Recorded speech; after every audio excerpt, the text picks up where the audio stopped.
Hello everyone, आज फिर से आप लोगों का एक बार बहुत बहुत स्वागत है। आप देख रहे हैं स्वास्तिक बायोलॉजी क्लासेस और मैं अमरजीत। और आज आप मेरे साथ इस टॉपिक के बारे में पढ़ने वाले हैं। उसका नाम है रिस्पायरेशन यानी श्वसन। तो आइए बिना देर किए शुरू करते हैं श्वसन के बारे में। श्वसन क्या है और श्वसन की आवश्यकता क्यों पड़ती है। ठीक, तो आप जानते हैं कि शरीर के समस्त कार्यों के लिए ऊर्जा की आवश्यकता पड़ती है, अर्थात बिना ऊर्जा के हम कोई भी कार्य नहीं कर सकते हैं। तो कोशिकाओं को जीवित रखने के लिए, शारीरिक कार्यों को चलाने के लिए, अर्थात शरीर को जीवित अवस्था में बनाए रखने के लिए ऊर्जा की मूलभूत आवश्यकता पड़ती है।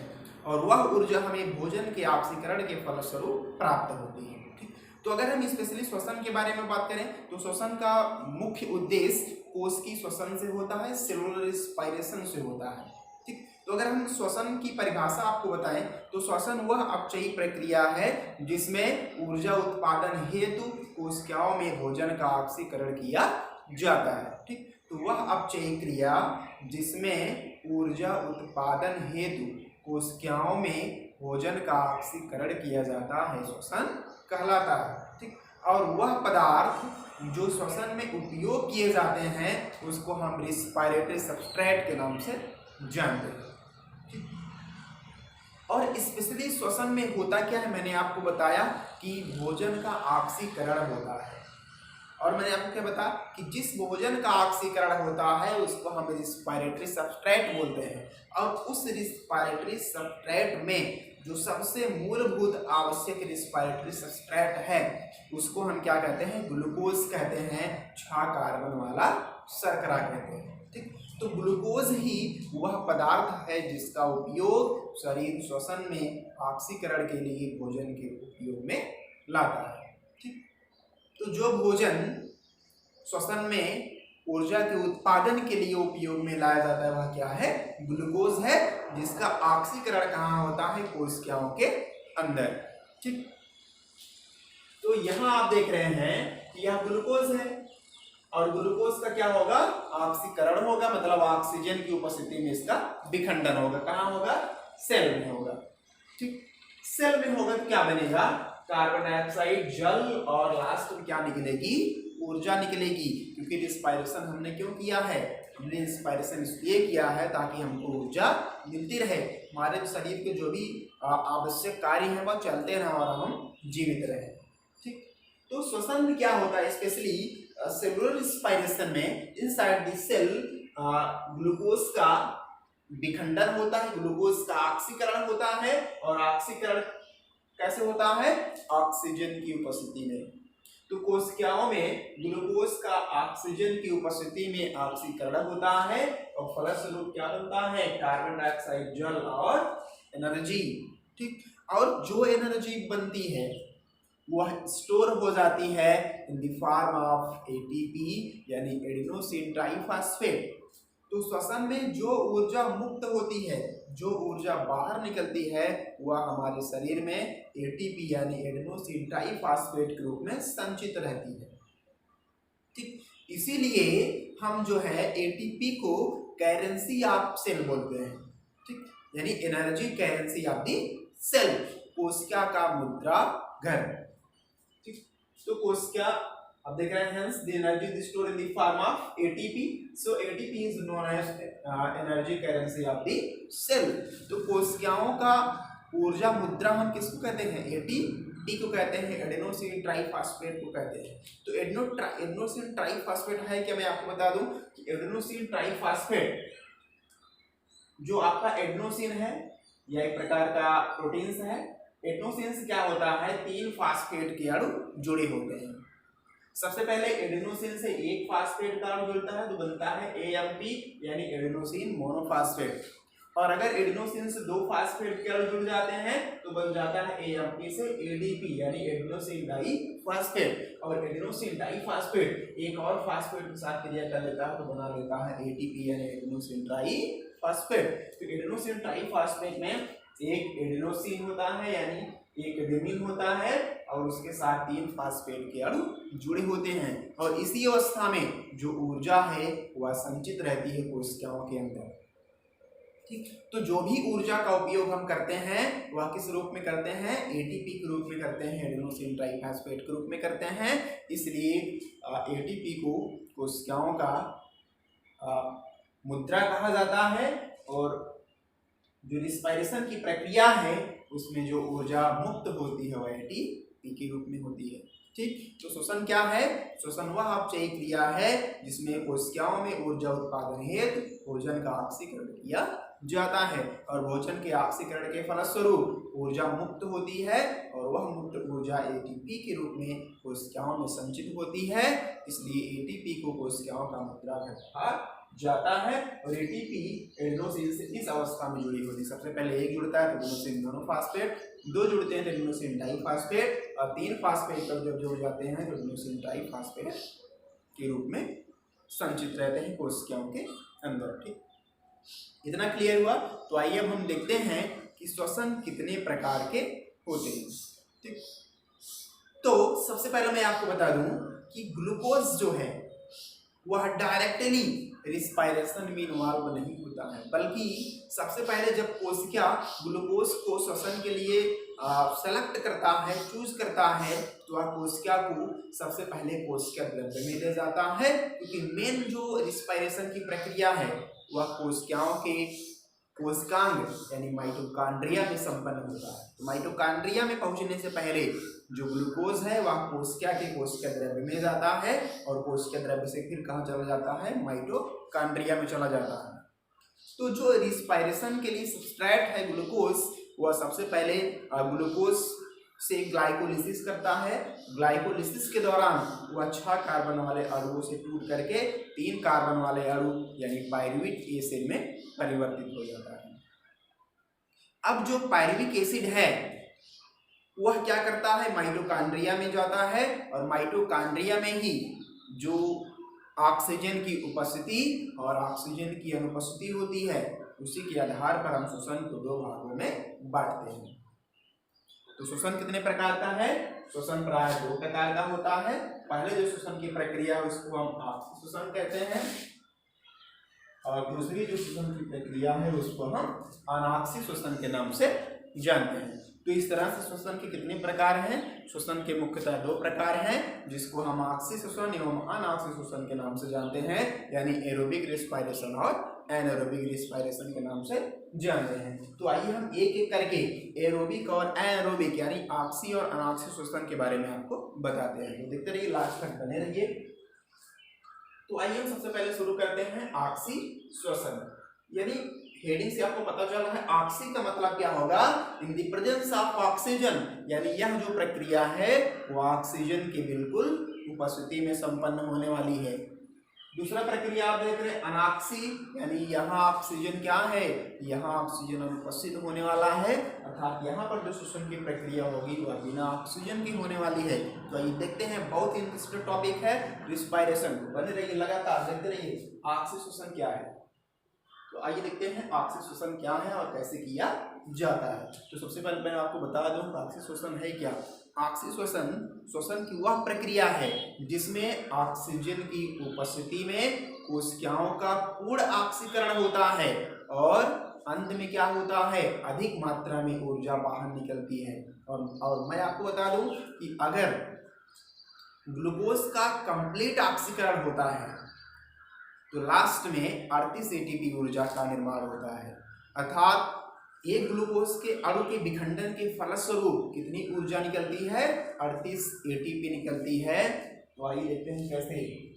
तो सबसे पहले जो ग्लूकोज होता है मैंने आपको बताया कि कोशिका के साइटोप्लाज्म में इंटर करता है। ठीक, तो जब कोशिका के साइटोप्लाज्म में ग्लूकोज इंटर करता है तो उसका सबसे पहले क्या होता है, ग्लाइकोलिसिस होता है। ग्लाइकोलिसिस कहते किसे हैं, ग्लूकोज के 6 कार्बन वाले अणु से 3 कार्बन वाले अणु पायरुविक एसिड बनने की प्रक्रिया को हम क्या कहते हैं, ग्लाइकोलिसिस कहते हैं। बात आती है जो ग्लाइकोलिसिस का प्रोसेस है वह होता कहाँ है, मैं आपको बता दूं ग्लाइकोलिसिस का जो प्रोसेस है वह कोशिका के साइटोप्लाज्म में किया जाता है।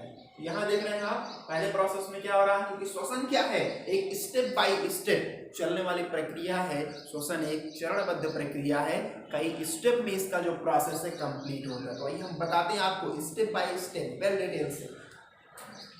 तो फर्स्ट स्टेप में क्या होता है, जो ग्लूकोज है वह साइटोप्लाज्म में एंटर करता है, ग्लूकोज का ग्लाइकोलिसिस होता है और कन्वर्ट हो जाता है किसमें, पायरुविक एसिड में।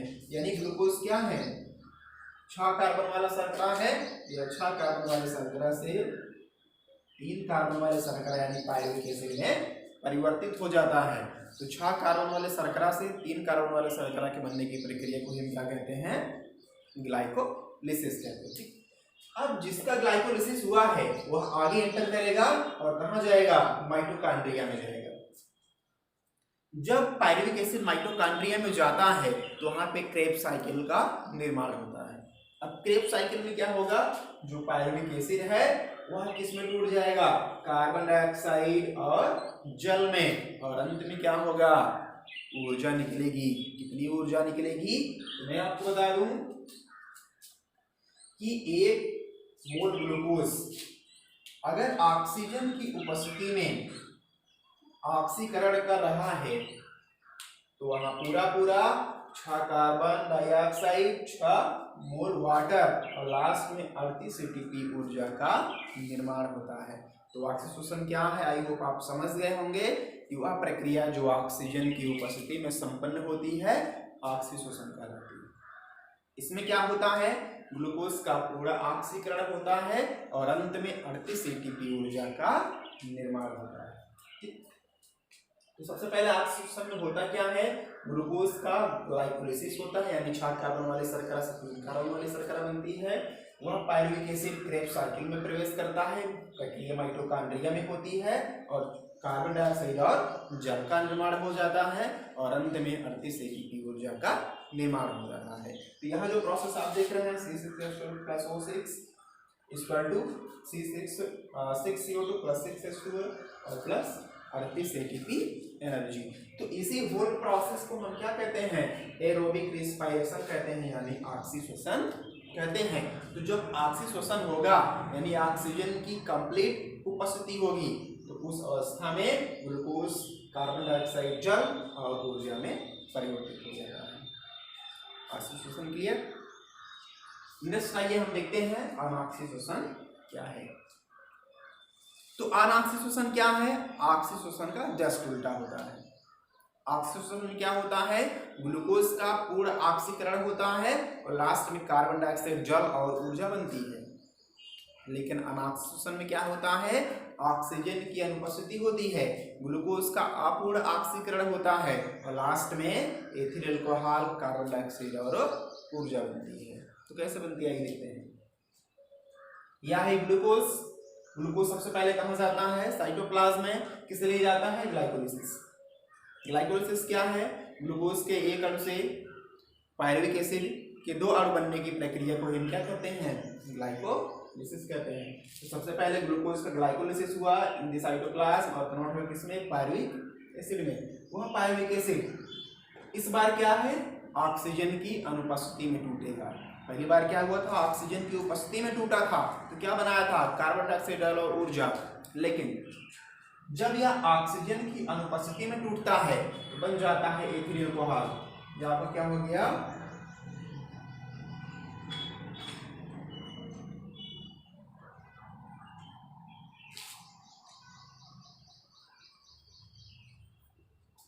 यह क्या बन गया, एथिल अल्कोहल।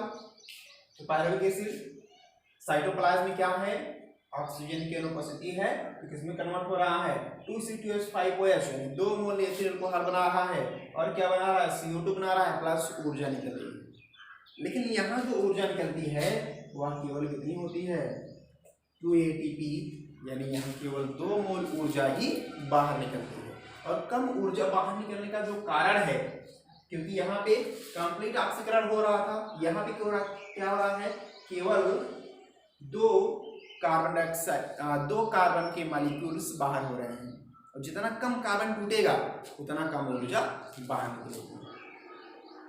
तो इस तरह से अगर आप आक्सीय श्वसन अनाक्सीय श्वसन को देखें, यहाँ दिखाया गया है 6,6H12 plus 6,6H12O6 in the absent of O2, प्रक्रिया का हमारे साइटोप्लाज्म में और बन रहा है क्या, 2 मोल एथिल अल्कोहल, कार्बन डाइऑक्साइड और एनर्जी। क्लियर? आक्सीय श्वसन और अनाक्सीय श्वसन। आक्सीय श्वसन में क्या होगा, ऑक्सीजन की उपस्थिति में श्वसन होगा। अनाक्सीय श्वसन में क्या होगा, ऑक्सीजन के अनुपस्थिति में श्वसन होगा। और बता दें आपको, अगर प्रक्रिया आक्सीय श्वसन की होगी यानी ऑक्सीजन की उपस्थिति में होगी तो क्या क्या बनेगा, कार्बन डाइऑक्साइड, जल और ऊर्जा। और प्रक्रिया अगर ऑक्सीजन की अनुपस्थिति में होगी तो क्या क्या बनेगा, एथिल अल्कोहल और कार्बन डाइऑक्साइड प्लस ऊर्जा। इतना क्लियर? और मैं आपको बता दूं, अनाक्सीय श्वसन की एक और प्रोसेस होती है जिसको हम मांसपेशियों में करते हैं। कभी कभी क्या होता है कि जब हम व्यायाम कर रहे होते हैं, तेज दौड़ रहे होते हैं, उस अवस्था में हमारे शरीर को ज़्यादा मात्रा में ऊर्जा की आवश्यकता पड़ती है, लेकिन जितनी मात्रा में ऊर्जा की आवश्यकता पड़ती है वह नॉर्मल श्वसन के द्वारा पर्याप्त नहीं हो पाती है, जिसकी वजह से एक तीसरा श्वसन स्टार्ट होता है जिसको हम क्या कहते हैं, मांसपेशियों में अनाक्सीय श्वसन। आइए देखते हैं मांसपेशियों में अनाक्सीय श्वसन कैसे होता है।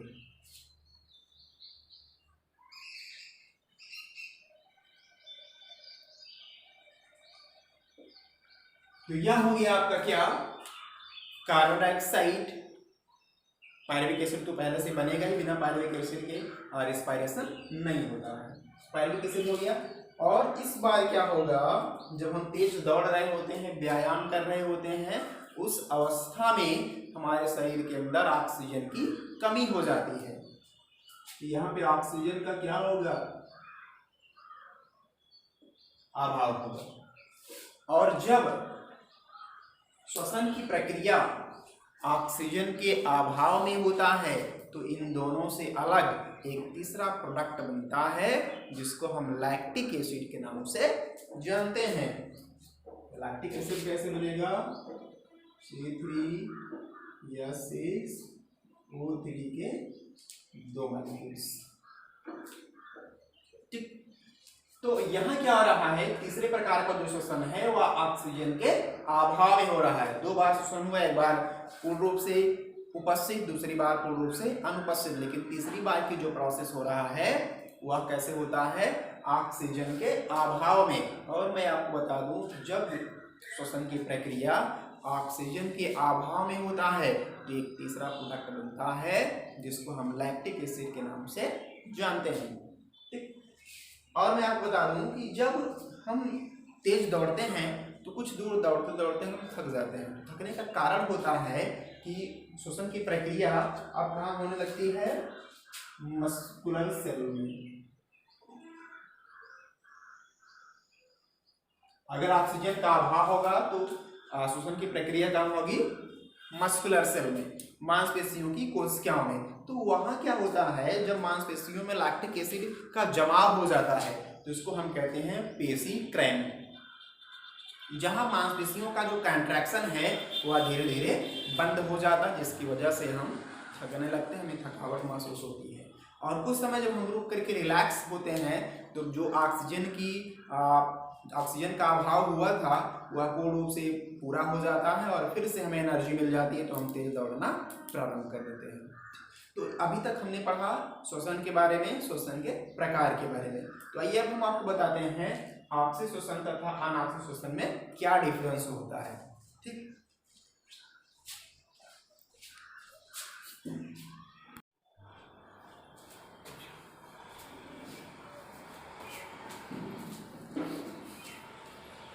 तो अभी तक हमने देखा है रिस्पायरेशन के बारे में और रिस्पायरेशन के टाइप्स के बारे में, जिसमें मैंने आपको बताया कि जीवों में रिस्पायरेशन की प्राय 2 विधियाँ पाई जाती हैं जिसको हम आक्सीय और अनाक्सीय श्वसन के नाम से जानते हैं, यानी एरोबिक एंड एनारोबिक रिस्पायरेशन के नाम से जानते हैं। ठीक, तो आइए हम देखते हैं कि उन दोनों श्वसन में क्या क्या डिफरेंस होता है। इंपॉर्टेंट है, पूछा भी जाता है एग्जाम टाइम में कि आक्सीय और अनाक्सीय श्वसन में क्या अंतर है। तो आइए हम देखते हैं ऑक्सी एवं अनऑक्सी श्वसन में क्या क्या अंतर पाए जाते हैं। तो ध्यान से देखिए, सबसे पहला जो अंतर होता है, यहाँ मैंने लिखा है ऑक्सी श्वसन के बारे में और यहाँ मैंने लिखा है अनऑक्सी श्वसन के बारे में। तो ऑक्सी श्वसन का जो सबसे पहला प्रोसेस है वहाँ क्या होता है, ऑक्सीजन का प्रेजेंटेशन होता है, ऑक्सीजन की उपस्थिति होती है। तो सबसे पहला अंतर क्या है कि ऑक्सी श्वसन में ऑक्सीजन की उपस्थिति होती है, वहीं अनऑक्सी श्वसन में क्या होता है, ऑक्सीजन की अनुपस्थिति होती है। ठीक, तो पहला अंतर क्या है कि ऑक्सी श्वसन में ऑक्सीजन की उपस्थिति होती है और अनऑक्सी श्वसन में ऑक्सीजन की अनुपस्थिति होती है। ठीक, दूसरा जो डिफरेंस है कि this process is complete in the mitochondria, कि ऑक्सी श्वसन की जो प्रोसेस है वह कहाँ पूरी होती है, कोशिका के माइटोकॉन्ड्रिया में होती है।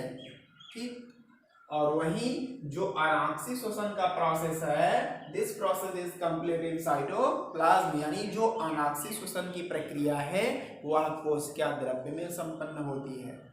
तो दूसरा अंतर क्या हुआ कि ऑक्सी श्वसन की प्रक्रिया माइटोकॉन्ड्रिया में होती है और अनऑक्सी श्वसन की प्रक्रिया कोशिका द्रव्य में होती है। दो अंतर कंप्लीट हुआ। आइए तीसरा देखते हैं। तीसरा लिखा गया है last product is CO2 H2 and energy, और इसमें लिखा गया last product is CPS5 and CO2 and energy. तो अगर प्रक्रिया ऑक्सी श्वसन की है तो अंतिम उत्पाद के रूप में क्या क्या बनेगा, कार्बन डाइऑक्साइड बनेगा, जल बनेगा और ऊर्जा बनेगी। और वहीं अगर प्रक्रिया अनऑक्सी श्वसन की है तो अंतिम उत्पाद के रूप में बनेंगे एथिल अल्कोहल, कार्बन डाइऑक्साइड और एनर्जी। तो तीसरा अंतर क्लियर हुआ कि ऑक्सी श्वसन में अंतिम उत्पाद के रूप में कार्बन डाइऑक्साइड, जल और ऊर्जा का निर्माण होता है, और वहीं अनऑक्सी श्वसन में अंतिम उत्पाद के रूप में एथिल अल्कोहल, कार्बन डाइऑक्साइड और ऊर्जा का निर्माण होता है। ठीक, चौथा अंतर large amount of energy released, and उसमें लिखा गया less amount of energy released. तो अगर प्रक्रिया ऑक्सी श्वसन की होगी तो अधिक मात्रा में ऊर्जा मुक्त होगी, यानी कितना, 38 ATP, और वहीं अगर प्रक्रिया अनऑक्सी श्वसन की होगी तो कम मात्रा में ऊर्जा मुक्त होगी, यानी कितना, 2 ATP। चौथा अंतर क्लियर हुआ कि ऑक्सी श्वसन में ज्यादा ऊर्जा निकलती है, कितनी, 38 ATP, और अनऑक्सी श्वसन में कम ऊर्जा निकलती है, यानी 2 ATP। ठीक, पांचवा अंतर आप देख सकते हैं, oxidation of glucose is complete और oxidation of glucose is incomplete. यानी ऑक्सी श्वसन में क्या होता है, ग्लूकोज का पूर्ण ऑक्सीकरण होता है, और अनऑक्सी श्वसन में क्या होता है, ग्लूकोज का अपूर्ण ऑक्सीकरण होता है। तो पांचवा अंतर भी आपको क्लियर हो गया होगा कि ऑक्सी श्वसन में ऑक्सीजन का पूर्ण ऑक्सीकरण और अनऑक्सी श्वसन में ऑक्सीजन का अपूर्ण ऑक्सीकरण। ठीक, छठवां अंतर अगर आप देखें तो जो ऑक्सी श्वसन की प्रक्रिया है वह कहाँ कहाँ पाई जा सकती है। ऑक्सी श्वसन की प्रक्रिया जीवाणु और कवक तथा कुछ परजीवी जीवों को छोड़ करके समस्त जीवों में पाई जाती है, यानी मनुष्य में पाई जा सकती है, अर्थात जीवाणु, कवक और परजीवी को छोड़ करके समस्त जीवों में ऑक्सीकरण का जो प्रोसेस है वह कैसा होता है, एरोबिक टाइप, यानी ऑक्सी श्वसन के जैसा। तो ऑक्सी श्वसन की जो प्रक्रिया है वह जीवाणुओं, कवकों एवं परजीवियों को छोड़ करके समस्त जीवों में पाई जाती है, और जो आपका अनऑक्सी श्वसन है यह केवल कहाँ पाया जाता है, कुछ जीवाणु, कवक और परजीवियों में। यह हो गया आपका differences between aerobic respiration and anaerobic respiration. तो इस तरह से श्वसन आपका कंप्लीट हुआ, और नेक्स्ट वीडियो में आप जानेंगे रिस्पायरेशन इन ह्यूमन, मानव में श्वसन कैसे किया जाता है। तो इसके लिए आप लगातार बने रहिए, लगातार देखते रहिए स्वास्थ्य बायोलॉजी क्लासेस, ताकि जितने भी वीडियो चैप्टर से संबंधित हो आप तक पहुंचते रहें। इसके लिए सबसे पहले आप चैनल को सब्सक्राइब करें, लाइक शेयर जरूर करें, ताकि जो भी आपके दोस्त हों, मित्र हों, जो कि अभी तक लॉकडाउन के कारण पढ़ने से वंचित हों, उन तक लगातार जो पढ़ने के वीडियोज़ हैं पहुंचते रहें। आपकी भांति वह भी इस वीडियो को बनाए रखें।